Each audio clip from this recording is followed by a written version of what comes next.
Human heart.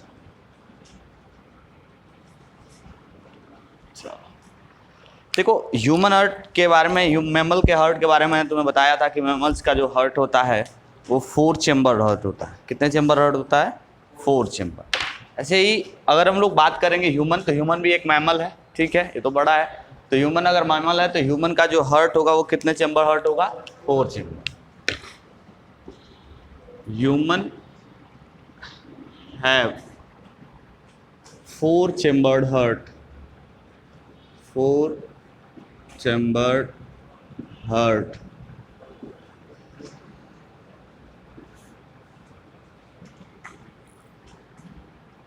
in thoracic chamber या thoracic region of body। Thoracic region of the body में heart होता है human का। Thoracic reason का मतलब क्या होता है? थोरेसिस रीजन का मतलब कि जहाँ पे हमारा यहाँ डायाफ्राम से ऊपर का जो रीजन होता है वो कौन सा रीजन होता है? Thoracic region. और उसके नीचे का जो बॉडी का पार्ट है वो क्या है? Abdomen region. तो कहाँ पे प्रेजेंट है ह्यूमन हार्ट? थोरेसिस रीजन में प्रेजेंट है। क्लियर? उसके बाद देखो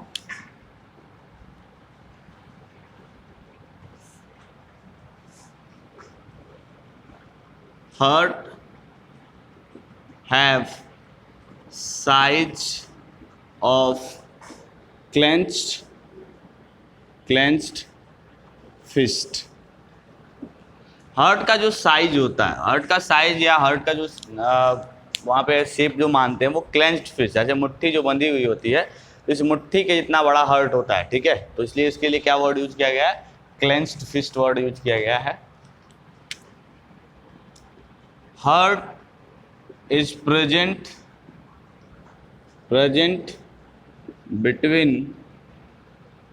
between two lungs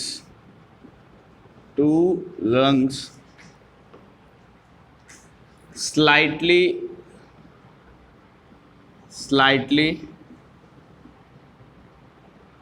tilted to left side में, स्लाइटली लेफ्ट साइड में टिल्टेड होता है हमारा हार्ट। इसलिए कभी कभी लोग कहते हैं कि हार्ट जो होता है वो लेफ्ट साइड में होता है। इन एक्चुअल में हार्ट जो होता है दोनों लंग्स के बीच में प्रेजेंट होता है, ठीक है। ये दोनों लंग्स हैं, इन लंग्स के बीच में हार्ट प्रेजेंट होता है। बस ये होता है कि वो थोड़ा सा किधर के साइड में झुका होता है, लेफ्ट के साइड में झुका होता है। Clear?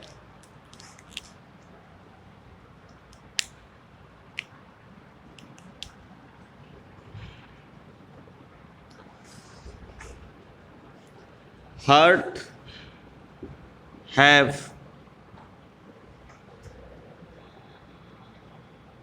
double membrane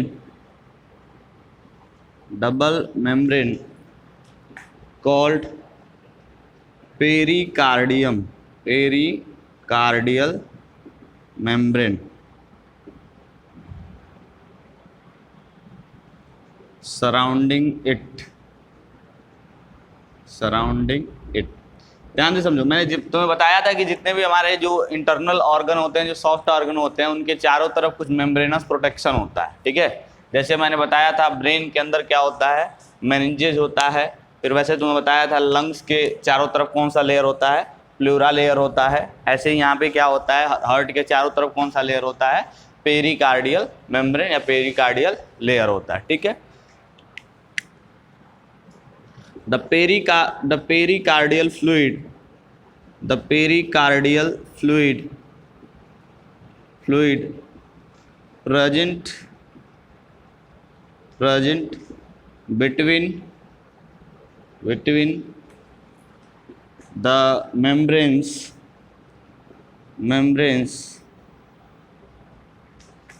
prevent it from mechanical shock. कोई भी फ्लूइड अगर किसी ऑर्गन के चारों तरफ प्रेजेंट है तो उसका फंक्शन क्या होता है? वो उसको मैकेनिकल शॉक से प्रिवेंट करता है, ठीक है। ये बात समझ में आ गई?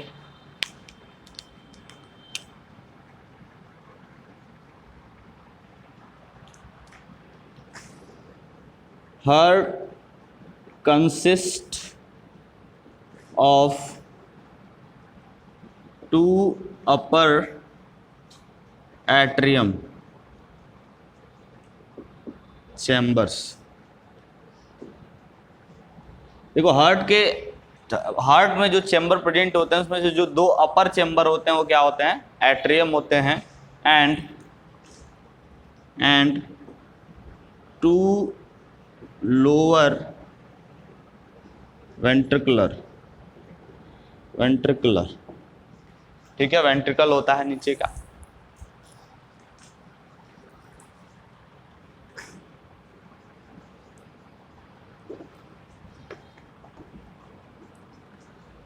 Heart is a myogenic organ.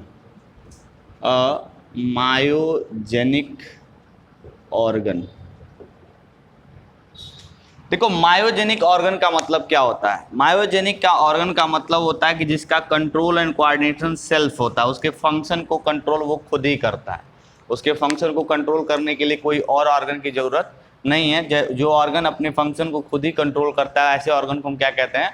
Myogenic organ. तो इसका जो हार्ट का जो फंक्शन होता है वो कंप्लीटली हार्ट ही कंट्रोल करता है अपने सारे फंक्शन को, इसलिए उसके लिए क्या वर्ड यूज करते हैं? मायोजेनिक।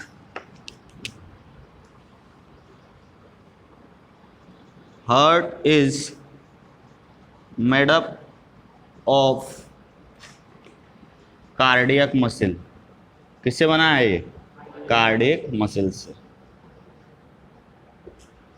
ये कुछ जनरल बातें हार्ट के रेस्पेक्ट में जिस पे क्वेश्चन आ सकते हैं, उस पे बेस्ड सारे फैक्ट हैं ये। फटाफट नोट करिए फिर आगे बढ़े।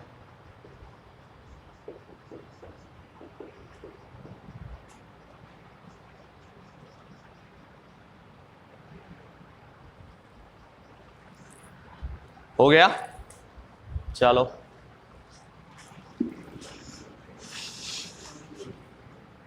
हाँ क्या हुआ? अच्छा ठीक है, नीचे छोड़ दे रहे हैं, ऊपर मिटा दे रहे हैं।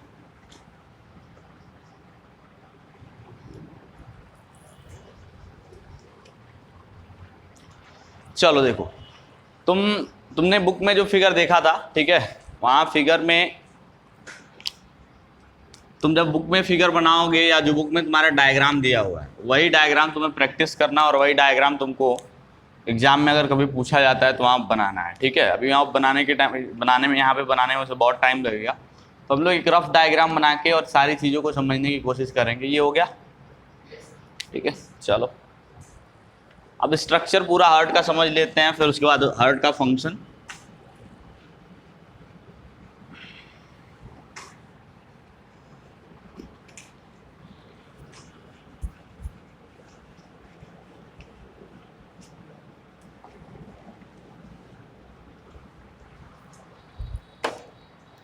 चलो देखो, जो ह्यूमन हार्ट होता है वो 4 चेम्बर्ड हार्ट होता है। कितना चेम्बर हार्ट होता है? 4 चेम्बर। तो ये मान लो उसके चेम्बर्स हो गए ऐसे, 4 चेम्बर्ड हार्ट मान लो ये हो गया, ठीक है। हार्ट मैंने तुम्हें बताया था कि हमारा जो फिगर को देख के टाइम जो हमारा राइट साइड होता है वो एक्चुअल में फिगर का क्या होता है? Left side.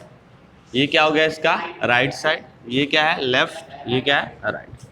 ध्यान से समझना, मैंने बताया अभी कि जो ऊपर के 2 चेम्बर होते हैं वो 2 चेम्बर क्या होते हैं? एट्रियम होते हैं। ऊपर के 2 चेम्बर क्या होते हैं? एट्रियम। तो ये हमारा क्या हो जाएगा?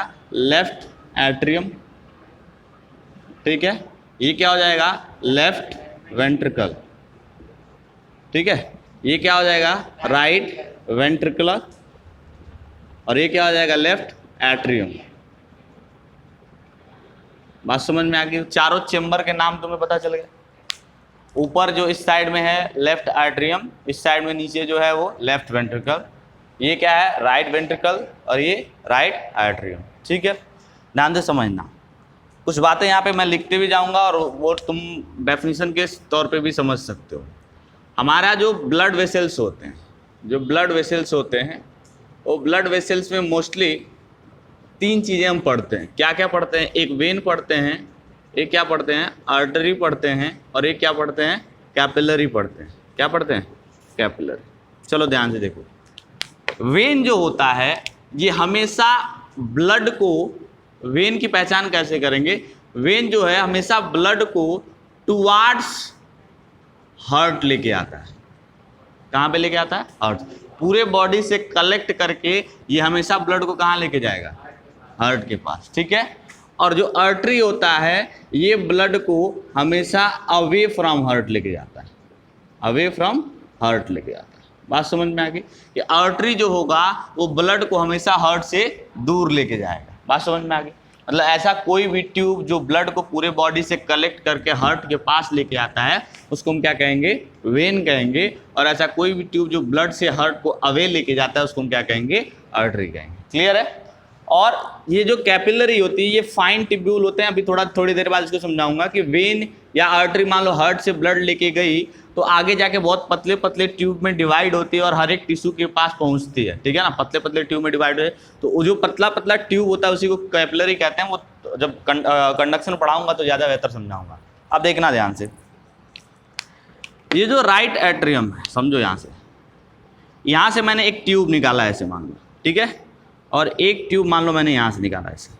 क्लियर? तो याद देखो, ध्यान से समझो, यहाँ से ब्लड हमेशा अवे जाएगा, ऐसे जाएगा ब्लड, बोलो ब्लड जाएगा ऐसे, तो यानी ये हमारी क्या हो जाएगी? आर्टरी हो जाएगी। क्या हो जाएगी? आर्टरी। ये भी क्या हो जाएगी? आर्टरी हो जाएगी। एक एक चीज़ ध्यान से समझो। मैंने एक ट्यूब यहाँ लेके ऐसे कर दिया, मान लो एक ट्यूब ऐसे कर दिया, ठीक है, और एक ट्यूब मान लो ऐसे कर दिया, ठीक है। तो हमेशा इस ट्यूब से ब्लड ऐसे आएगा, बोलो टुवार्ड्स द हार्ट। तो ये क्या हो जाएगा हमारा? ये क्या हो जाएगा? वेन हो जाएगा। और ये क्या हो जाएगा? ये भी वेन हो जाएगा, ठीक है। बात समझ में आती है? चलो ध्यान से देखना, ये हार्ट है, हार्ट से ये जो राइट वेंट्रिकल से जो ट्यूब जा रहा है या राइट वेंट्रिकल से जो आर्टरी जा रही है ये ब्लड को लेके जाती है कहाँ पे? लंग्स के पास। कहाँ लेके जाती है? लंग्स के पास। तो यानी कि अगर इस ट्यूब को हम और कंटिन्यूअस कनेक्ट करने की कोशिश करें तो कुछ ऐसा हमको मिलेगा, ठीक है। फिर ये जो आर्ट्रियम है इसमें जो ट्यूब आ रहा है वो ट्यूब कहाँ से आता है? वो ट्यूब आता है लंग्स के पास से। कहाँ से ट्यूब आता है? वो लंग्स के पास से ऐसे कनेक्ट होता है। क्लियर? तो ध्यान से समझना, हम नेमिंग करने जा रहे हैं इसका। जो आर्टरी ब्लड को हार्ट से लंग के पास लेके जा रही है उस आर्टरी को हम स्पेसिफिक नेम देते हैं और उस नेम को क्या कहते हैं? Pulmonary artery. क्या कहते हैं? Pulmonary artery. पल्मोनरी वर्ड का मतलब क्या होता है? लंग्स होता है। पल्मोनरी का मतलब क्या होता है? लंग्स। तो यानी कि जो आर्टरी ब्लड को हार्ट से लंग के पास लेके जा रही है उस आर्टरी का नाम क्या हो जाएगा? Pulmonary artery. क्लियर? बात समझ में आ गई? इससे कभी भूलने में कोई दिक्कत नहीं होगी तुम्हें। आर्टरी जो ब्लड लेके जा रही है और पल्मोनरी आर्टरी जो ब्लड को लेके जाए कहाँ? लंग्स के पास। क्लियर? बात समझ में आ गई? ये जो वेन है जो ब्लड को लंग्स से लेके आ रहा है, कहाँ से लेके आ रहा है? लंग्स से। तो इस वेन को हम क्या कह सकते हैं? पल्मोनरी वेन कह सकते हैं। क्या कह सकते हैं? Pulmonary vein. क्यों? वेन जो ब्लड को हार्ट में लेके आ रहा है, पल्मोनरी वेन जो ब्लड को कहाँ से लेके आ रहा है? हमारे लंग्स से लेके आ रहा है। क्लियर? बात समझ में आ गई? चलो ध्यान से समझिए। इसके बाद ये पूरी बॉडी है, ध्यान समझो। ये मान लो बॉडी का टिश्यू है, डिफरेंट कोई भी टिश्यू हो सकती है, ठीक है। ये जो राइट वेंट्रिकल है, इस राइट वेंट्रिकल से जो ट्यूब है ये ट्यूब ब्लड को लेके हार्ट से निकलती है और हार्ट से निकल के ब्लड को कहाँ लेके जाती है? हमारे पूरे बॉडी के टिश्यूज में, ठीक है। अब सुनो ध्यान से, यहाँ से जो ब्लड था उस ब्लड को लेके जाना था लंग्स। लंग्स से ब्लड कहाँ आ गया? हमारे यहाँ पे हार्ट में। यहाँ से जो ब्लड गया ये ब्लड पूरे बॉडी में गया। क्लियर? इस बॉडी में जो पूरे बॉडी के अंदर जो आर्टरी ब्लड को लेके जा रही है उस आर्टरी को हम एक और नाम से जानते हैं और उसको कहते हैं एवर्टा। क्या कहते हैं? एवर्टा इनएक्चुअल है क्या? आर्टरी है, चूंकि वो ब्लड को पूरे बॉडी के अंदर लेके जाती है इसलिए उसको नाम क्या देते हैं? एवर्टा। क्या नाम देते हैं? एवर्टा। क्लियर? यहाँ देखो ध्यान से, अब ये जो यहाँ पूरे बॉडी से जो ब्लड कलेक्ट करके लेके आता है वो ब्लड कहाँ लेके जाता है? हमारे राइट आर्टरी में। कहाँ लेके जाता है? राइट एट्रियम में। क्लियर? ऐसे तो यहाँ से देखो ये हमारा क्या है? ब्लड ऐसे जा रहा है, ऐसे मूव कर रहा है। तो ये हमारा क्या है, वेन है। ये क्या है, वेन है। लेकिन ये जो वेन है वो पूरे बॉडी से ब्लड कलेक्ट करके लेके आता है, इसलिए इसका एक और नाम है वेना कवा। क्या नाम है इसका, वेना कवा। ठीक है, बात समझ में आ गई, क्लियर है ना।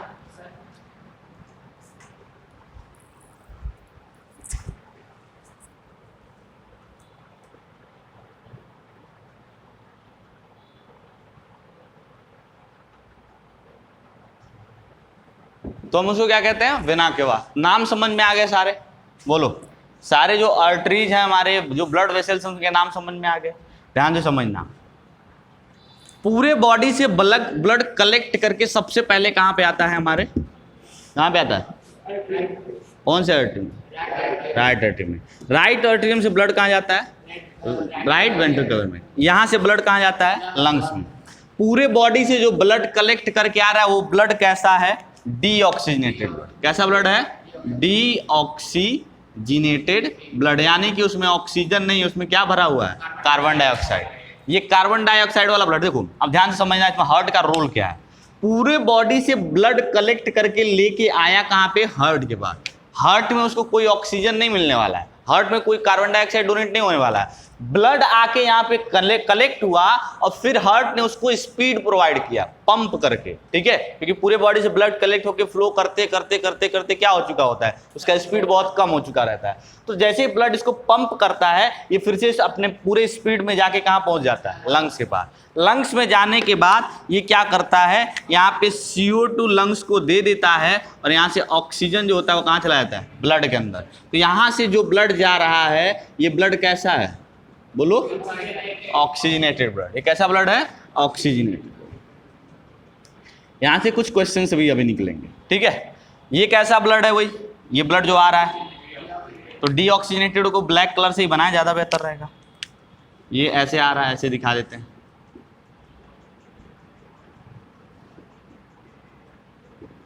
ऐसे, ठीक है। ये क्या है हमारा, डीऑक्सीजनेटेड। क्वेश्चन समझना, क्वेश्चन ये है कि जितनी भी आर्टरी होती है, ध्यान से समझो, एक इस आर्टरी को छोड़ दिया जाए। किस आर्टरी को, जो ब्लड को हार्ट से कहाँ लेके जा रही है, लंग्स।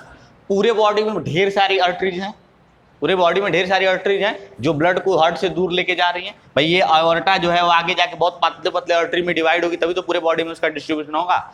सिर्फ इस वाले आर्टरी को छोड़ दो तो बॉडी के सारे जो आर्टरीज होती हैं वो आर्टरीज कैसा ब्लड फ्लो कराती हैं, ऑक्सीजनेटेड ब्लड। क्यों, क्योंकि ये जो ब्लड ऑक्सीजनेटेड आ रहा है ऐसे फ्लो कर जाएगा।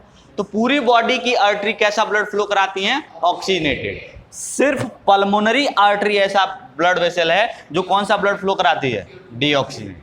बात समझ में आ गई, क्लियर है। मतलब अगर तुमसे वो क्वेश्चन पूछ लें कि right the name of artery in which deoxygenated blood flow, जिसमें डीऑक्सीजनेटेड ब्लड फ्लो करता है, ऐसी आर्टरी का नाम बताओ। क्या नाम बताओगे, पल्मोनरी आर्टरी। क्लियर। अब सुनो ध्यान से एक चीज और, पूरे बॉडी के जितने भी वेन्स हैं, ये देखो पूरे बॉडी के जितने भी वेन्स हैं सब में कैसा ब्लड फ्लो कर रहा है, डीऑक्सीजनेटेड ब्लड। कैसा, डीऑक्सीजनेटेड। लेकिन ये जो वेन है इसके अंदर कैसा ब्लड फ्लो कर रहा है, ऑक्सीजनेटेड ब्लड। तो फिर से क्वेश्चन बना कि पूरी बॉडी के वेन कैसा ब्लड फ्लो कराते हैं, डीऑक्सीजनेटेड। सिर्फ पल्मोनरी वेन ही ऐसा वेन है जिसके अंदर कैसा ब्लड फ्लो करता है, ऑक्सीजनेटेड ब्लड। क्लियर है, कोई दिक्कत तो नहीं, पूरी बात समझ में आ गई। नेक्स्ट देखो, अब देखो ध्यान से, हमारे बॉडी में जब भी कोई ब्लड, जो हमारी बॉडी के अंदर जो ब्लड है वो जब फ्लो करता है तो हर एक ब्लड 2 बार हार्ट के अंदर आता है। एक साइकिल में ब्लड जो होता है वो 2 बार हार्ट में आता है। कितनी बार आता है, 2 बार। एक बार ब्लड हार्ट में आया, फ्लो करके कहाँ गया, लंग्स में, फिर से वापस कहाँ आया, कहाँ पे आया, हार्ट में। फिर यहाँ से कहाँ गया, बॉडी में, फिर से कहाँ पे आया, हार्ट में। तो जब ब्लड ने एक पूरा साइकिल कंप्लीट किया तो कितना सर्कुलेशन, कितनी बार सर्कुलेशन हो रहा है, 2 बार।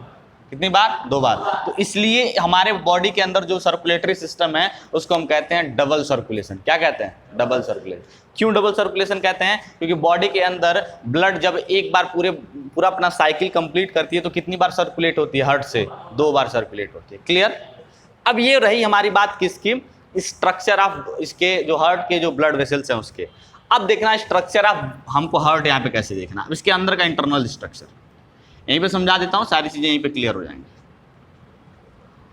देखो ध्यान से, जो हमारा राइट आर्टरियम है, और जो राइट लेफ्ट एट्रियम है, ठीक है, ये किस में खुल रहा है, बोलो, राइट वेंट्रिकुलर और लेफ्ट वेंट्रिकुलर खुल रहा है ना, ध्यान समझना। राइट एट्रियम और राइट वेंट्रिकल के बीच में एक वाल्व होता है, क्या होता है, वाल्व, क्या होता है, वाल्व, ठीक है, जिस वाल्व को क्रॉस करके ब्लड जो है राइट एट्रियम से कहां पहुंचता है, लेफ्ट एट्रियम।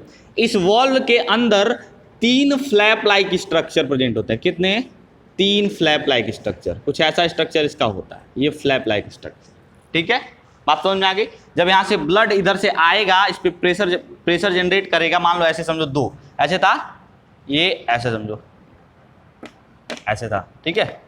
अब ब्लड क्या हुआ, इस पे ब्लड इसमें आने लगा, भरने लगा, इस पे प्रेशर जनरेट करेगा, जैसे प्रेशर जनरेट करेगा ये ऐसे खुलेगा और ब्लड कहाँ चला जाएगा, नीचे चला जाएगा, बात समझ में आ गई।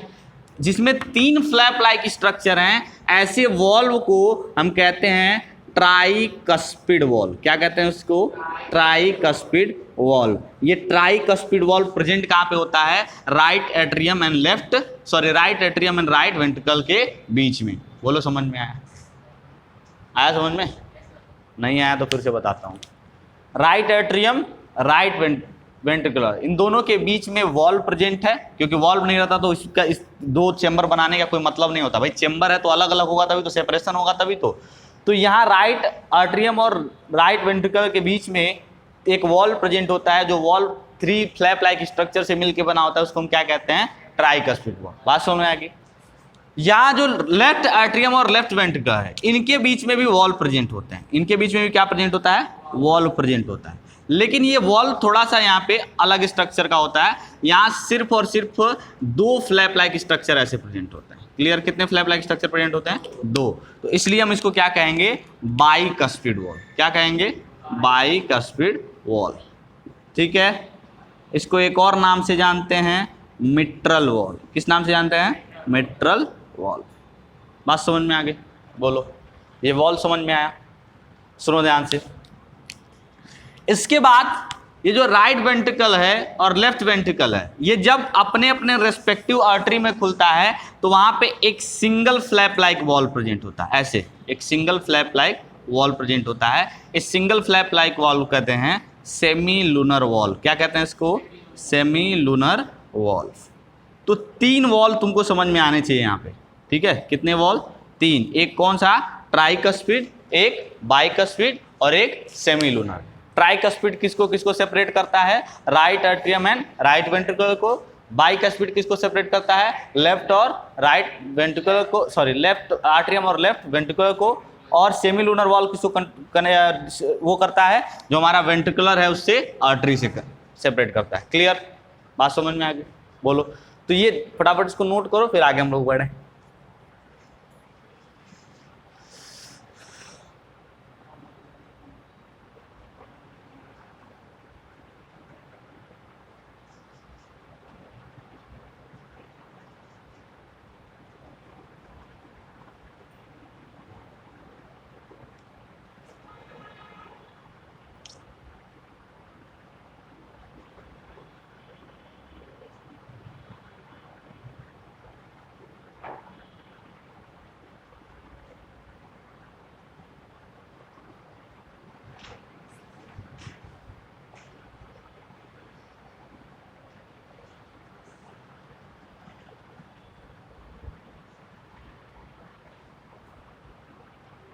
स्ट्रक्चर समझ में आ गया पूरा।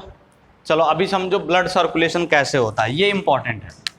ब्लड सर्कुलेशन कैसे होता है,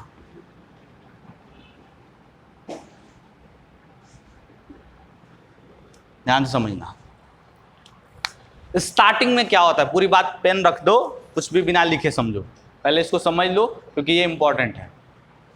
जब ब्लड रिलैक्स है, स्टार्टिंग से पहली बात से पहले पॉइंट से स्टार्ट करते हैं। स्टार्टिंग में क्या होता है कि जो हमारा दोनों आर्टरियम है और दोनों वेंट्रिकल है वो एकदम रिलैक्स मोड में रहते हैं। क्या रहते हैं, रिलैक्स मोड में रहते हैं। वहां पे किसी तरह का कोई कॉन्ट्रैक्शन या कोई रिलैक्सेशन वहां पे नहीं होता। दोनों क्या होते हैं, चारों चेंबर क्या होते हैं, रिलैक्स मोड पे। किस पे रहते हैं, रिलैक्स मोड। और जब भी कभी चेंबर की बात होगी तो वहां पे एक अगर बात होगी डायस्टोल की, किसकी बात होगी, डायस्टोल की, तो इसका मतलब रिलैक्सेशन। क्या इसका मतलब हो गया, रिलैक्सेशन, रिलैक्स मोड, ठीक है। और अगर बात होगी सिस्टोल की तो इसका मतलब क्या होगा, कॉन्ट्रैक्शन। क्या होगा, कॉन्ट्रैक्शन, यानी कि जो वॉल्व हैं वो अपने आप को क्या होकर किए हुए हैं, सिकोड़े हुए हैं। तो दोनों बात का मतलब समझ में आया। डायस्टोल का मतलब कहीं पे कोई प्रेशर नहीं है, और सिस्टोल का मतलब वॉल्व क्या अपने आप, दोनों जो हमारे चैम्बर है वो क्या किए हुए हैं, अपने आपस में सिकोड़े हुए हैं, खुद को कॉन्ट्रैक्ट किए हुए हैं। ध्यान से समझना। स्टार्टिंग में चारों के चारों चैम्बर रिलैक्स मोड पे होते हैं। कैसे रहते हैं, रिलैक्स मोड पे।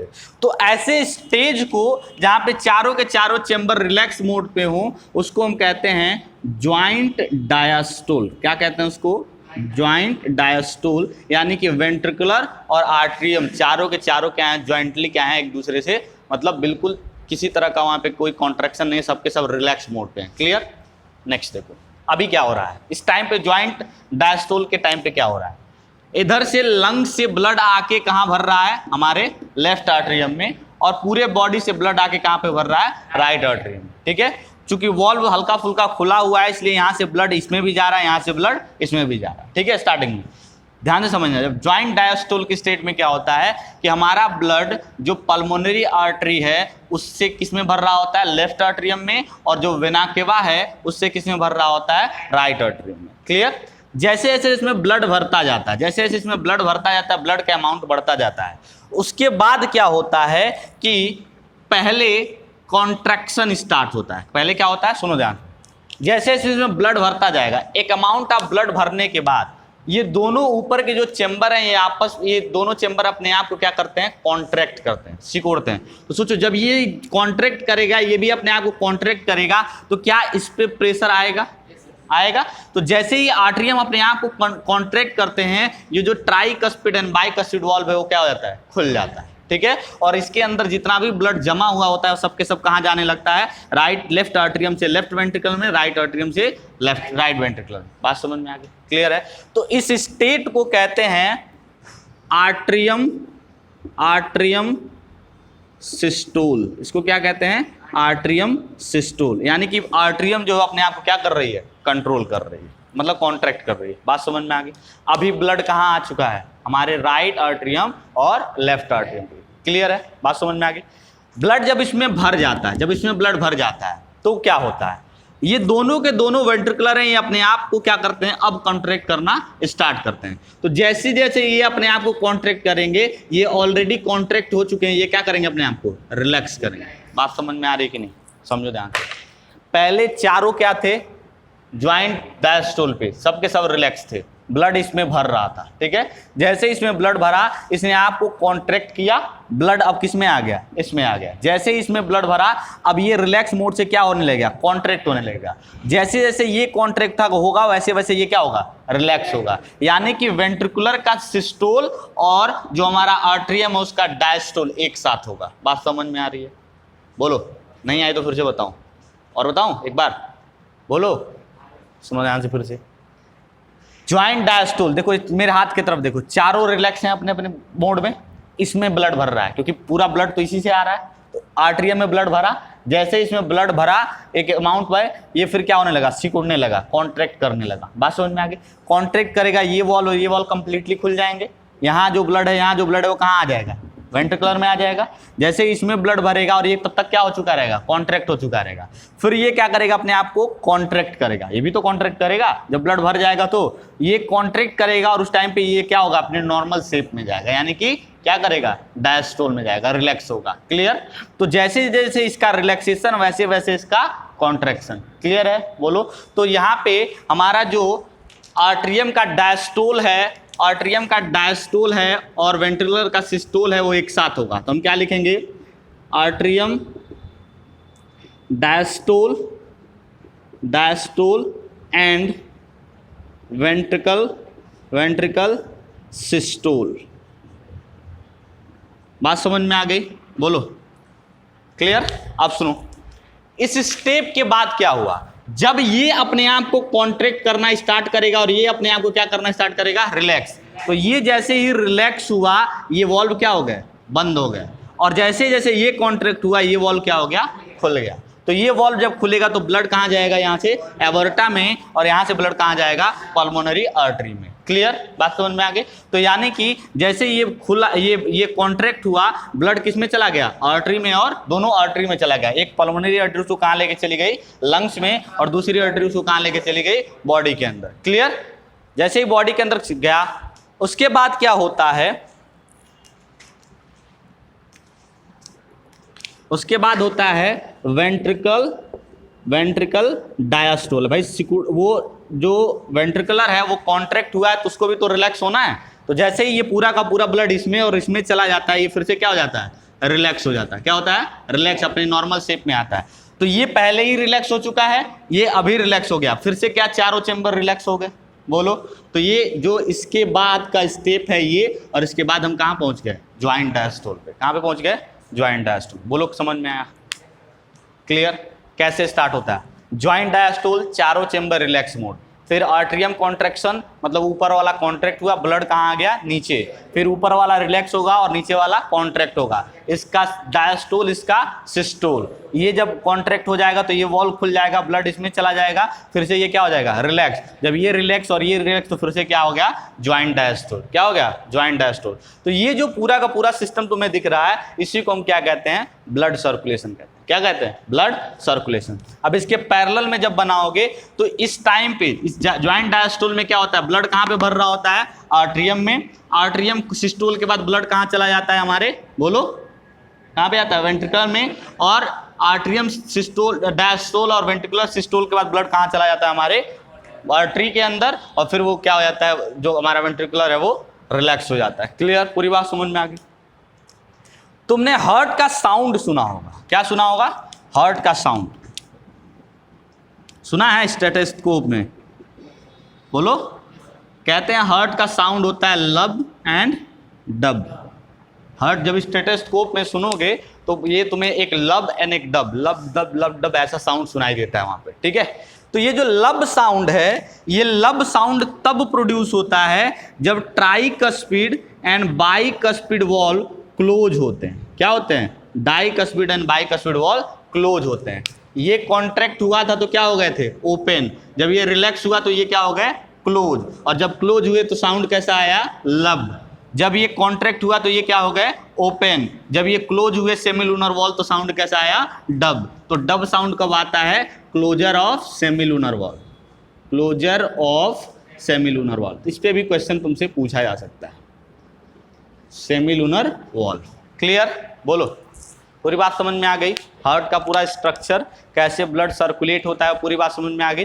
तुम जब लिखोगे इसको, मैंने इसको यहाँ पे एक फ्लो चार्ट में लिखवा दिया, तुम कैसे लिखोगे, तुम्हें लिखना होगा कि at the time of joint diastole, जिस टाइम पे चारों चैम्बर रिलैक्स होते हैं, सुन लो कैसे लिखोगे। At the time of joint diastole, जिस समय चारों चैम्बर रिलैक्स होते हैं, ब्लड जो होता है, पल्मोनरी आर्टरी ब्लड को कहाँ पे भरती है, लेफ्ट आर्ट्रियम में, और वेना केवा कहाँ पे भरता है, राइट आर्ट्रियम में। फिर होता है आर्ट्रियम सिस्टोल, यानी आर्ट्रियम अपने आप को कॉन्ट्रैक्ट करती है, ट्राइकस्पिड एंड बाइकस्पिड वॉल्व खुल जाता है, ब्लड कहाँ चला जाता है, लेफ्ट एंड राइट वेंट्रिकुलर में। ये सारी बातें तुम्हें लिखना पड़ेगा। फिर जैसे ही blood left and right ventricular में भरता है, फिर वहाँ पे जो आर्ट्रियम होती है वो अपने आप को डायस्टोल करती है, और वेंट्रिकुलर क्या करता है, सिस्टोल करता है, यानी कॉन्ट्रैक्ट करता है। ब्लड कहाँ चला जाता है, हमारे एवर्टा में, और वहाँ से कहाँ चला जाता है, ब्लड बॉडी के अंदर। और ब्लड कहाँ चला जाता है, पल्मोनरी आर्टरी में, और ब्लड कहाँ चला जाता है, लंग्स के अंदर। क्लियर है। इस तरह पूरा का पूरा सर्कुलेशन ब्लड का होता है।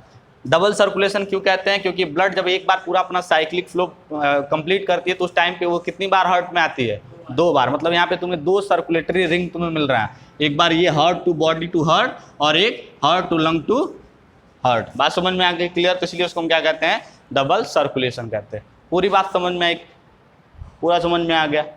इसमें कोई कहीं पे किसी को दिक्कत आ रही हो तो बोलो।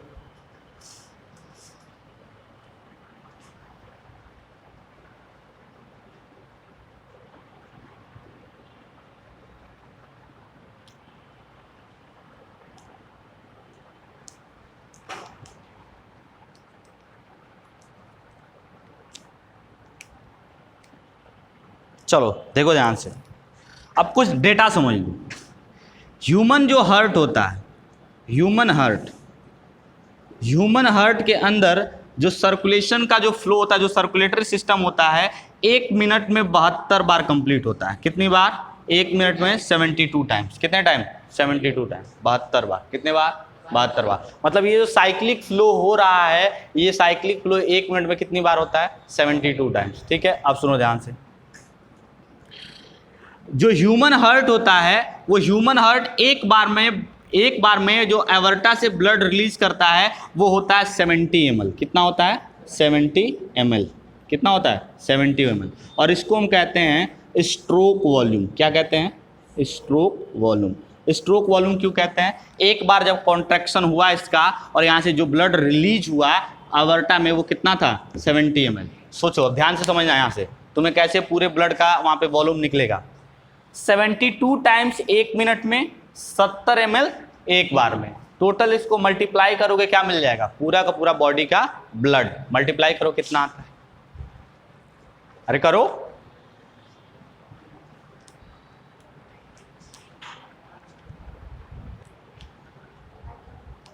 $5,040 नियरली। अगर एक हेल्दी पर्सन है तो उसके बॉडी के अंदर ब्लड कितना होता है? 5 लीटर। कितना होता है? 5 लीटर। तो ये तुम्हारा यहाँ पे निकल के इससे आता है कि एक बार में ब्लड कितना हार्ट से रिलीज होता है? 70 ml। उसको हम क्या कहते हैं? Stroke volume. और 1 मिनट में पूरे कितनी बार ये सर्कुलेटरी सिस्टम चलता है? 72 टाइम्स। क्लियर है? पूरी बात समझ में आ गई? चलो नोट करो इसको। देखो, मैं तुम्हें यहाँ पे बहुत ज़्यादा चीज़ें तुमको यहाँ पे अपने दिमाग में लेके नहीं चलना है। क्या तुमको यहाँ से अपने दिमाग में लेके चलना है कि मुझे सब कुछ यहाँ पे जो लिखा है वो समझ में आता है कि नहीं आता है। बाकी नोट्स तुमको दिया जाएगा, वहाँ तुमको उसमें कोई दिक्कत नहीं है। क्लासेस चलने दो, नोट्स तुम्हें मिलेंगे। लेकिन जब तक ये चीज़ें तुम्हें समझ में नहीं आएंगी, वो नोट्स का कोई फ़ायदा नहीं होगा। तुम्हें ये, अगर मैं ये कहूँ कि ट्राइकस्टिड वॉल, तो क्या तुम्हें समझ में आता है कि ट्राइकस्टिड वॉल राइट एट्रियम और राइट वेंट्रिकुलर के बीच में होता है? मैं कभी अगर नाम ले लूँ बाइकस्टिड वॉल, तो क्या तुम्हें समझ में आता है कि लेफ्ट एट्रियम लेफ्ट वेंट्रिकुलर के बीच में होता है? मैं ये कह दूं कि ज्वाइंट डायस्टोल का स्टेट क्या होता है, तो क्या तुम्हें ये समझ में आता है कि चारों चैम्बर रिलैक्स हो? ठीक है, डायस्टोल का मतलब क्या होता है? ये पूरी बातें समझ में आती है कि नहीं आती हैं? ये इंपॉर्टेंट है।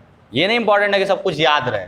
मैं कभी अगर पूछूं तो तुम्हें, या फिर तुम कभी अगर ऐसा रहे कि क्वेश्चन करने जाओ, तो वर्ड्स के सारे मतलब और कैसे फ्लो करता है वो समझ में आना चाहिए। आज समझ में आ गई कहाँ से कैसे जाता है, कैसे नहीं जाता है? क्लियर है ना? अगले क्लास में हम लोग पढ़ेंगे ब्लड प्रेशर।